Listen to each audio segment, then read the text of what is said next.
right? This is what creates authentic hip shoulder separation, okay? So you're going to see here, I know this view isn't going to be as good as this view back here, but I just want you to see how your front side starts to rotate with your hips. Okay, so you're going to see that as the hips rotate. So right here, when you see that knee start to rotate and that foot's going to come up, as those pieces rotate, your front side's going to rotate with it. So this is what segmentation is, right? The ability to rotate the lower body while keeping the upper body neutral. So now what this forces us to do is it's going to create less stretch, right? It's going to create less separation. So now as you come into anchor point, you can see that your front side has moved with your hips. And like I said, this view is going to give us a better indication of that. So you can see this here.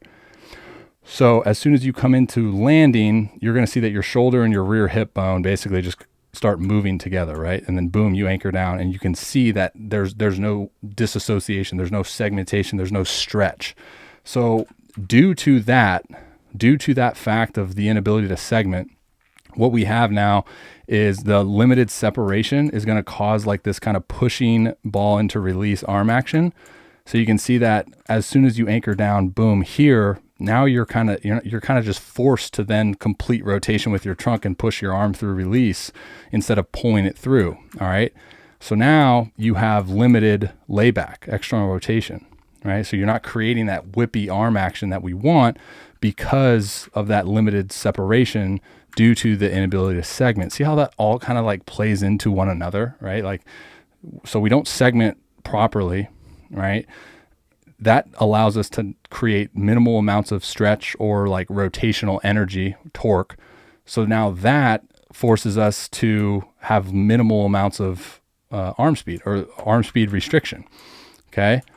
And then you also come down to anchor a little disconnected here with the hand path. All right. So I want to see as soon as you come down to front foot that hand is inside that 90 degree so you can leverage the hand. And then you come into ball release and you have what I see like early launch, chest behind the lead knee, a little bit of trail leg hip flexion, not too bad.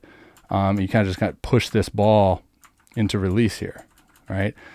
And what we want is we want a pulling sensation, all right? So let's go ahead and screen Snell.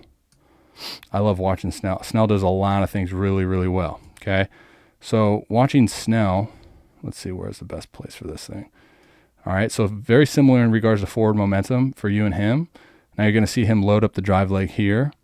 So now what he does here, as soon as the hips rotate, the arm retracts. Okay, so this is like a counter mechanism, right? So it keeps the trunk even more essentially counter rotated or just better posture neutral while the hips go into rotation. And now you see the retraction there and you see the rotation here. So now boom, when he comes into landing, he's in this is the most optimal position we want to be in regards to hips into rotation and the trunk is still neutral. So now that's what we have. We have that rotational energy through the separation that we want, which then allows him to anchor down and then pull the arm through, increasing his arm speed. So you see the external rotation or the layback here is so much greater than yours because he had so much of this rotational energy to pull his arm through comparative to yours, where yours was more of a push because your segmentation, your early trunk rotation. So you can see there compared to that, right? And I think a lot of people misinterpret arm speed. Arm speed is just a byproduct of like you moving efficiently within your body. Segmentation. So now you can see the difference in regards to late launch, chest over the lead knee, extension, and trail leg hip extension, right? Whereas yours kind of shot up here, okay? This is a good freeze frame here of Snell. That's segmentation, right? So that's him at anchor point right here, right? So you can see the back foot positioning. That gives us a good indication of his hips into rotation, his hands in the right spot, his trunk's neutral. And now we just pull that through at release. Boom, pull it through. I mean, look at the layback. It's no accident that he throws high 90s. All right, dudes, thank you for watching that video. If you're interested in booking your own analysis, be sure to click that link. Also, I'm going to be doing a lot of giveaways here in the upcoming months on my YouTube channel, but you need to be subscribed in order to be entered in those giveaways. All right, so you're going to click that link right there to subscribe to provide some more context on the specific thing that we were just talking about. I included a video right down below. All right, guys, enjoy your day. God bless. Until next time.